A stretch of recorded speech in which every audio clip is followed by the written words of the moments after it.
Chaitra kitchen ನಲ್ಲಿ ಅಡುಗೆ ಮಾಡ್ತಾ ಇರ್ತಾಳೆ. ಆಗ ಅವಳಿಗೆ ಪಕ್ಕದ ಮನೆಯಿಂದ ಜಗಳ ಮಾಡ್ತಾ ಇರೋ ಶಬ್ದ ಕೇಳುತ್ತೆ. ಅವಳು ತಕ್ಷಣ ತಾನು ಮಾಡ್ತಿರೋ ಕೆಲಸನೆಲ್ಲ ಹಾಗೆ ಬಿಟ್ಟು ಕಿಟಕಿ ಹತ್ರ ಹೋಗಿ ಪಕ್ಕದ ಮನೆ ಜಗಳ ಕೇಳಿಸ್ಕೊಳಕ್ ಶುರು ಮಾಡ್ತಾಳೆ. ಸೊಸೆ ಈ ರೀತಿ ಪಕ್ಕದ ಮನೆ ಜಗಳ ಕೇಳಿಸ್ಕೊಳ್ತಾ ಇರೋದನ್ನ ಅತ್ತೆ ಪದ್ಮ ನೋಡ್ತಾಳೆ. ಚೈತ್ರ, ಹಾ ಅತ್ತೆ. ಅಡುಗೆ ಮಾಡ್ತಾ ಇದ್ದೋಳು ಮಾಡೋ ಕೆಲಸನೆಲ್ಲ ಬಿಟ್ಟು ಕಿಟಕಿ ಹತ್ರ ನಿಂತ್ಕೊಂಡು ಏನ್ ಮಾಡ್ತಿದ್ಯಾ?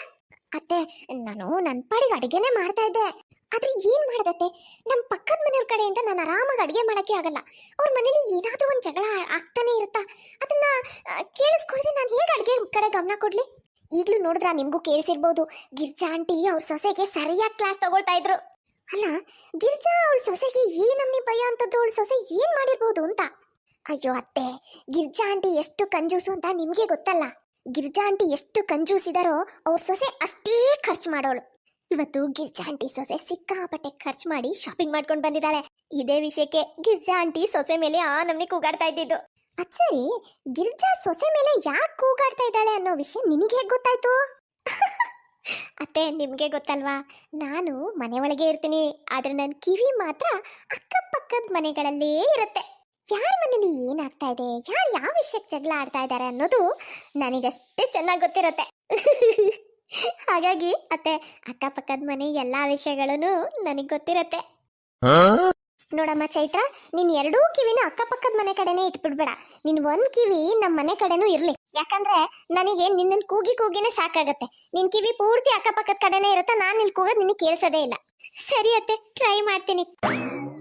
ಅದು ಎಂಥ ಸೊಸೆ ಸಿಕ್ಕಿದಾಳು, 3 ಹೊತ್ತೂ ಬರೀ ಬೇರೆಯವ್ರ ಮನೆ ವಿಷಯದ ಕಡೆನೇ ಗಮನ ಇರುತ್ತೆ ಅವಳಿಗೆ. ಅಂತೂ ಅತ್ತೆ ಹೋದ್ರು, ಈಗೇನಾಗ್ತಾ ಇದೆ ಅಂತ ಕೇಳಿಸ್ಕೊತೀನಿ. ಒಂದಿನ ಚೈತ್ರ ಮಾರ್ಕೆಟಿಗೆ ಹೋದಳು ವಾಪಸ್ ಮನೆಗೆ ಬರ್ತಾ ಇರ್ತಾಳೆ. ಆಗ ಅವಳಿಗೆ ಅವರ ಪಕ್ಕದ ಮನೆ ಶುಭಾ ಸಿಗ್ತಾಳೆ. ಅಲ್ಲ ಚೈತ್ರ, ನೀನು ಎಲ್ಲೂ ಹೋಗಿಲ್ಲ, ಇಲ್ಲೇ ಗಂಡನ ಮನೇಲೇ ಇದೆಯಾ? ಆದ್ರೆ ಅವತ್ತು ನಾನು ನಿಮ್ಮ ಮನೆಗೆ ಬಂದಾಗ ನಿಮ್ಮತ್ತೆ ಯಾಕೆ ನಿನ್ ಮನೇಲಿದ್ರು ಇಲ್ಲ ಅಂತ ಹೇಳಿದ್ರು? ಶುಭಾ, ನಿನ್ಗೆ ಗೊತ್ತಲ್ವಾ, ನಮ್ಮ ಅತ್ತೆಗೆ ಒಂಥರ ತಮಾಷೆ ಮಾಡೋ ಅಭ್ಯಾಸ. ತಮಾಷೆಗೇನೋ ಹಾಗೆ ಹೇಳಿರ್ಬೇಕು. ನಾನು ಈ ಶುಭಾ ಹತ್ರ ಮಾತಾಡಬಾರ್ದು ಅಂತಾನೆ ನಮ್ಮ ಅತ್ತೆ ಅವತ್ತು ಇವಳು ನಮ್ಮ ಮನೆಗೆ ಬಂದಾಗ ನಾನು ಮನೇಲಿದ್ರು ಇಲ್ಲ ಅಂತ ಹೇಳಿರ್ತಾರೆ. ಯಾಕಂದ್ರೆ ಅವಾಗ ತಾನೇ ಗಿರ್ಜಾ ಆಂಟಿ ಮನೇಲಿ ಜಗಳ ಆಗಿತ್ತಲ್ವಾ, ಆ ವಿಷಯನ ನಾನು ಎಲ್ಲಿ ಶುಭಾ ಹತ್ರ ಹೇಳ್ಬಿಡ್ತೀನೋ ಅಂತ ನಮ್ಮತ್ತೆ ಇವಳು ನಮ್ಮ ಮನೆಗೆ ಬಂದಾಗ ನಾನಿದ್ರು ಇಲ್ಲ ಅಂತ ಹೇಳಿದ್ದಾರೆ. ಪರವಾಗಿಲ್ಲ ಅತ್ತೆ, ನೀವೆಷ್ಟು ತಾನೇ ನನ್ನನ್ನು ಕಂಟ್ರೋಲ್ ಮಾಡಕ್ ಸಾಧ್ಯ. ಶುಭ ಅವತ್ತಲ್ಲದೆ ಇದ್ರೆ ಇವತ್ತು ನನಗೆ ಸಿಕ್ಕಿದ್ದಾಳೆ. ನಾನು ಗಿರ್ಜಾ ಆಂಟಿ ಮನೆ ಜಗಳದ ವಿಷಯನ ಶುಭ ಹತ್ರ ಹೇಳ್ತೀನಿ.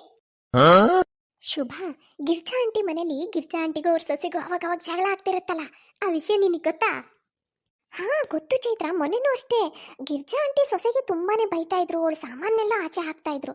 ಅದು ಯಾಕೆ ಆ ಥರ ಸೊಸೆಗೆ ಬೈತಾ ಇದ್ರು ಗೊತ್ತಾಗ್ಲಿಲ್ಲ. ಅಯ್ಯೋ ಶುಭ, ನೀನಲ್ಲೇ ಪಕ್ಕನೇ ಇದ್ರು ನಿನಗೇನೂ ಗೊತ್ತಿರಲ್ಲಪ್ಪ. ಗಿರ್ಜಾ ಆಂಟಿ ಬಗ್ಗೆ ನಿನಗೆ ಗೊತ್ತಲ್ಲ, ಚಿಕ್ಕ ಚಿಕ್ಕ ವಿಷಯನೂ ದೊಡ್ಡ ವಿಷಯ ಮಾಡ್ಕೊಂಡು ಅದನ್ನೇ ಎಳಿತಿರ್ತಾರೆ. ಅವತ್ತಿನ ದಿನ ಅವ್ರ ಸೊಸೆ ಶಾಪಿಂಗಿಗೆ ಅಂತ ಹೋದವಳು ಇದ್ದ ಬದ್ದಿ ದುಡ್ಡನ್ನೆಲ್ಲ ಶಾಪಿಂಗ್ ಅಲ್ಲಿ ಉಡಾಯಿಸ್ಕೊಂಡು ಬಂದಿದ್ದಾಳೆ. ಇದೇ ವಿಷಯಕ್ಕೆ ಗಿರ್ಜಾ ಆಂಟಿಗೆ ಸಿಕ್ಕಾಪಟ್ಟೆ ಕೋಪ ಬಂದು ಅವಳು ಶಾಪಿಂಗ್ ಮಾಡ್ಕೊಂಡು ತಂದಿದ್ದ ವಸ್ತುಗಳನ್ನೆಲ್ಲ ಹೊರಗಡೆ ಎತ್ತು ಅವಳ ಮೇಲೆ ಕೂಗಾಡಿದ್ದು. ಹೌದಾ, ಪಕ್ಕದಲ್ಲೇ ಇದ್ರು ನನಗಿಷ್ಟೆಲ್ಲ ವಿಷಯ ಗೊತ್ತಿರ್ಲಿಲ್ಲ ಕಣೆ. ಚೈತ್ರ ಮತ್ತೆ ಶುಭ ಮಾತಾಡ್ತಾ ಇರೋದನ್ನ ಚೈತ್ರ ಅತ್ತೆ ಪದ್ಮ ಕೇಳಿಸ್ಕೊಳ್ತಾಳೆ. ಚೈತ್ರ ಮನೆಗೆ ಬರ್ತಿದ್ದ ಹಾಗೆ ಅವಳನ್ನ ವಿಚಾರಿಸ್ತಾಳೆ. ಚೈತ್ರ, ನಿನ್ಗೆ ಯಾಕೆ ಈ ತರ ಬುದ್ಧಿ? ಎಷ್ಟು ಹೇಳಿದ್ರು ಅರ್ಥನೇ ಆಗಲ್ವಲ್ಲ.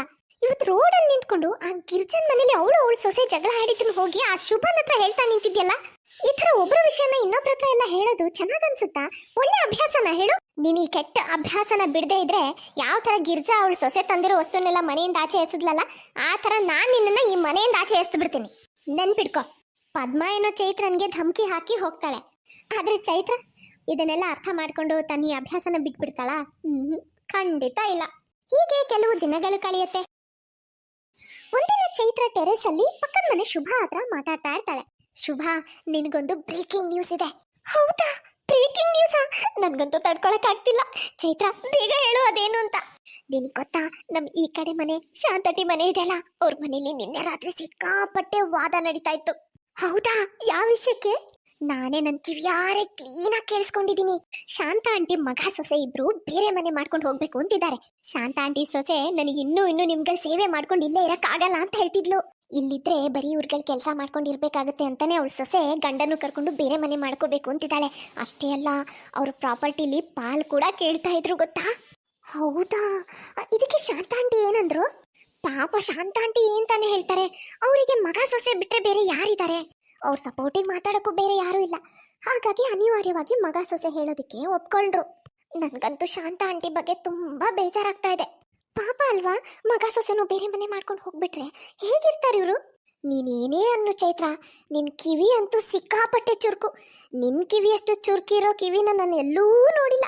ನೋಡು, ಅಕ್ಕಪಕ್ಕದ ಎಲ್ಲಾರ ಮನೆ ವಿಷಯನೂ ನಿನಗೆ ಗೊತ್ತಿರುತ್ತೆ, ಎಲ್ಲ ಅಪ್ಡೇಟು ಇರುತ್ತೆ. ಅದು ಹೇಗಂತ ಗೊತ್ತಿಲ್ಲ. ಅದೇ ನಾವು ಪಕ್ಕದಲ್ಲೇ ಇದ್ರು ನಮಗೇನು ಗೊತ್ತಿರಲ್ಲ.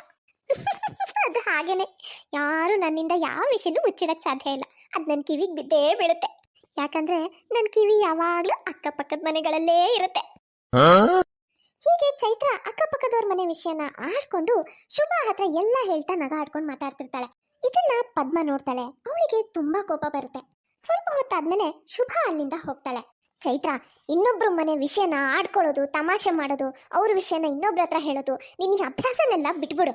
ನೀನ್ ಇದೇ ತರ ಮಾಡ್ತಿದ್ರೆ ಮುಂದೊಂದ್ ದಿನ ನಿನ್ನ ವಿಷಯನ ಇನ್ನೊಬ್ರು ಆಡ್ಕೊಳ್ಳೋ ತರ ಆಗ್ಬಿಡತ್ತೆ. ನೀನೀಗ ಹೇಗೆ ಬೇರೆಯವ್ರ ಮನೆ ವಿಷಯನ ತಿಳ್ಕೊಂಡು ಅದನ್ನ ತಗೊಂಡು ಹೋಗಿ ಇನ್ನೊಬ್ರ ಹತ್ರ ಹೇಳಿ ತಮಾಷೆ ಮಾಡ್ತೀಯಲ್ಲ, ಅದೇ ರೀತಿ ಇನ್ನೊಬ್ರು ನಿನ್ನ ವಿಷಯದಲ್ಲಿ ಮಾಡಿದ್ರೆ ಹೇಗಿರತ್ತೆ ಹೇಳೋ? ಸುಮ್ಮನಿರತ್ತೆ. ನಾನೇನೋ ದೊಡ್ಡ ತಪ್ಪು ಮಾಡಿದ ಹಾಗೆ ಆಡ್ತಿದ್ದೀರಲ್ಲ, ಅಷ್ಟಕ್ಕೂ ಇದರಲ್ಲಿ ನನ್ನ ತಪ್ಪೇನಿದೆ?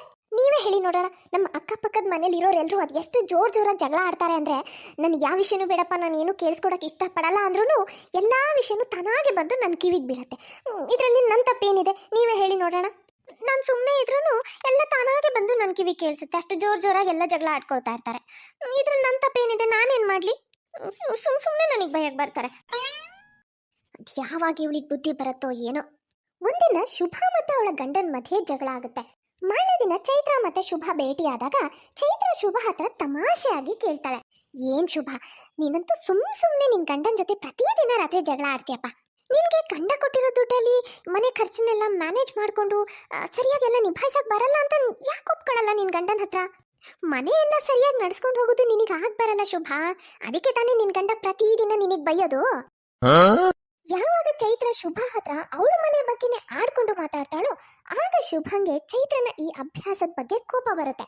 ಶುಭ ಚೈತ್ರಾಗೆ ಸರಿಯಾಗಿ ಹೋಗ್ದು ಅಲ್ಲಿಂದ ಹೋಗ್ತಾಳೆ. ಈ ಚೈತ್ರ ಎಲ್ಲರೆದುರಿಗೆ ನನ್ನ ಹತ್ರನೇ ಬಂದು ನನ್ನ ಮನೆ ವಿಷಯದ ಬಗ್ಗೆನೇ ಆಡ್ಕೊಳ್ತಾಳೆ. ಇಷ್ಟು ದಿನ ಬೇರೆಯವ್ರ ಮನೆ ಬಗ್ಗೆ ಆಡ್ಕೊಳ್ತಿದ್ಲು, ಅವ್ರ ಜೊತೆ ಸೇರಿ ನಾನು ಮಾತಾಡ್ತಿದ್ದೆ, ಕೇಳಿಸ್ಕೊಳ್ತಿದ್ದೆ. ಆದ್ರೆ ಇವತ್ತು ನನ್ನ ಮನೆ ಬಗ್ಗೆ ನನ್ನ ಹತ್ರನೇ ಆಡ್ಕೊಳ್ತಿದ್ದಾಳೆ. ಅಷ್ಟೇ ಅಲ್ಲ, ಬೇರೆಯವ್ರ ಹತ್ರನೂ ಎಲ್ಲ ಹೇಳ್ಕೊಂಡು ಬಂದಿದ್ದಾಳೆ. ಇರ್ಲಿ ಇವಳಿಗೂ ಇಂಥ ಸಮಯ ಬಂದೇ ಬರುತ್ತೆ. ಇವ್ರ ಮನೇಲಿ ಏನಾದರೂ ಜಗಳ ಆಗುತ್ತಲ್ಲ, ಆವಾಗ ನಾನು ಇವ್ರ ಮನೆ ವಿಷಯ ತಗೊಂಡು ಅಕ್ಕಪಕ್ಕದವ್ರು ಎಲ್ಲರ ಹತ್ರನೂ ಹೇಳ್ಕೊಂಡು ಬರ್ತೀನಿ. ಹೀಗೆ ಅನ್ಕೊಂಡು ಶುಭ ಚೈತ್ರ ಹತ್ರ ಮಾತಾಡೋದನ್ನೇ ಬಿಟ್ಬಿಡ್ತಾಳೆ.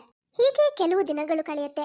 ಒಂದಿನ ಚೈತ್ರನ ಈ ಅಭ್ಯಾಸದಿಂದ ಬೇಸತ್ತು ಚೈತ್ರ ಅತ್ತೆ ಪದ್ಮ ಮತ್ತೆ ಚೈತ್ರ ಮಧ್ಯೆ ದೊಡ್ಡ ಜಗಳನೇ ಆಗೋಗುತ್ತೆ. ಸಿಕ್ಕಾಪಟ್ಟೆ ಕೋಪದಲ್ಲಿದ್ದ ಪದ್ಮ ಚೈತ್ರಾಗೆ ಒಂದು ಏಟು ಕೂಡ ಹೊಡಿತಾಳೆ. ಅಷ್ಟೊತ್ತಿಗೆ ಶುಭ ಅಲ್ಲಿಗೆ ಬರ್ತಾಳೆ. ಇದನ್ನೆಲ್ಲ ನೋಡ್ಬಿಡ್ತಾಳೆ. ಈ ವಿಷಯ ಅಕ್ಕಪಕ್ಕದಲ್ಲೆಲ್ಲ ಹಬ್ಬಿ ಎಲ್ಲರೂ ಇದ್ರ ಬಗ್ಗೆ ಮಾತಾಡೋಕ್ ಶುರು ಮಾಡ್ತಾರೆ. ಇದೆಲ್ಲ ಚೈತ್ರಾಗೂ ಗೊತ್ತಾಗತ್ತೆ. ಯಾವಾಗ ತಮ್ಮನೆ ವಿಷಯ ಅಕ್ಕಪಕ್ಕದಲ್ಲೆಲ್ಲ ಹಬ್ಬಿ ಅಕ್ಕಪಕ್ಕದವರೆಲ್ಲ ತಮ್ಮನೆ ಬಗ್ಗೆ ಆಡ್ಕೊಂಡು ಮಾತಾಡೋಕ್ ಶುರು ಮಾಡ್ತಾರೋ ಆವಾಗ ಚೈತ್ರನಿಗೆ ತನ್ನ ತಪ್ಪಿನ ಅರಿವಾಗತ್ತೆ. ಆಗ ಚೈತ್ರ ಮನೆಗೆ ಬಂದು ಅತ್ತೆ ಹತ್ರ ಹೇಳ್ತಾಳೆ, ಏನಾಯ್ತಮ್ಮ ಚೈತ್ರ, ನಮ್ಮನೇಲಿ ಯಾವ ವಿಷಯಕ್ಕೆ ಜಗಳ ಆಯ್ತು, ನಾನು ಯಾಕೆ ಹೊಡೆದೆ, ಇದೆಲ್ಲ ನಮ್ಮ ಅಕ್ಕಪಕ್ಕದ ಮನೆಗಳಿಗೆಲ್ಲ ಗೊತ್ತಾಗಿದೆ ಅಲ್ವಾ? ಹೌದತ್ತೆ, ನಿನ್ ಮನೆ ವಿಷಯ ಅಕ್ಕಪಕ್ಕದವ್ರಿಗೆಲ್ಲ ಗೊತ್ತಾಗಿ ಅವರೆಲ್ಲ ನಮ್ಮ ಮನೆ ವಿಷಯದ ಬಗ್ಗೆ ಆಡ್ಕೊಳ್ತಿರೋದನ್ನ ನೋಡಿ ಬೇಜಾರಾಗ್ತಿದೆ ಅಲ್ವಾ ನಿನ್ಗೆ? ಹ್ಞೂ ಅತ್ತೆ, ನಿನಗೀಗ ಹೇಗೆ ಬೇಜಾರಾಗ್ತಿದ್ಯೋ ಅದೇ ರೀತಿ ನೀನು ಬೇರೆಯವ್ರ ಮನೆ ವಿಷಯನ ಆಡ್ಕೊಳ್ತಾ ಇದ್ಯಲ್ವಾ, ಸಿಕ್ಕವ್ರ ಹತ್ರ ಎಲ್ಲ ಹೇಳ್ಕೊಂಡು ಬರ್ತಿದ್ಯಲ್ಲ, ಅದನ್ನ ನೋಡಿ ಅವ್ರಿಗೂ ಹಾಗೆ ಬೇಜಾರು ಅನಿಸ್ತಿರತ್ತಲ್ವಾ? ಹೌದತ್ತೆ, ನಾನು ಇಲ್ಲಿವರೆಗೂ ನಿನಗೆಷ್ಟೇ ಬುದ್ಧಿ ಹೇಳ್ತಾ ಬಂದ್ರೂ ನಿನಗೆ ಅರ್ಥನೇ ಆಗಲಿಲ್ಲ. ಆದರೆ ಯಾವಾಗ ನಿನ್ನ ವಿಷಯದಲ್ಲೇ ಈ ಥರ ಆಯಿತು, ಈಗ ನಿನಗೆಲ್ಲ ಅರ್ಥ ಆಗ್ತಿದೆ ಅಲ್ವಾ? ಹೌದತ್ತೆ, ನಿಜವಾಗ್ಲೂ ನನಗೆ ಇವಾಗ ನಾನು ಎಷ್ಟು ತಪ್ಪು ಮಾಡ್ತಿದ್ದೆ ಅಂತ ಅರ್ಥ ಆಗ್ತಿದೆ. ಇಲ್ಲ ಅತ್ತೆ, ಇನ್ಮೇಲೆ ನಾನು ಯಾರ ಮನೆ ವಿಷಯನೂ ಕೇಳಿಸ್ಕೊಳಕ್ಕೆಲ್ಲ ಹೋಗಲ್ಲ. ತಾನಾಗೆ ನನ್ನ ಕಿವಿಗೆ ಏನೇ ಬಿದ್ರೂ ನಾನು ಅದನ್ನು ಯಾರ ಹತ್ರನೂ ಹೇಳೋಕ್ಕೂ ಹೋಗಲ್ಲ, ಆಡ್ಕೊಳ್ಳೋದು ಇಲ್ಲ. ಅಂತೂ ಇಂತೂ ನಿನಗಿದೆಲ್ಲ ಅರ್ಥ ಆಯ್ತಲ್ಲ, ಈಗ ನನಗೆ ಸಮಾಧಾನ ಆಯ್ತಮ್ಮ. ನೋಡಿದ್ರಲ್ಲ ಫ್ರೆಂಡ್ಸ್, ಇವತ್ತಿನ ಈ ವಿಡಿಯೋ ನಿಮಗೆ ಸ್ವಲ್ಪನಾದರೂ ಇಷ್ಟ ಆಗಿದ್ರೆ ಪ್ಲೀಸ್ ಚಾನಲ್ನ ಸಬ್ಸ್ಕ್ರೈಬ್ ಮಾಡಿ, ಹಾಗೆ ಪ್ಲೀಸ್ ಲೈಕ್ ಮಾಡೋದನ್ನು ಮಾತ್ರ ಮರಿಬೇಡಿ. ಮುಂದಿನ ವಿಡಿಯೋದಲ್ಲಿ ಮತ್ತೆ ಸಿಗೋಣ. Bye friends.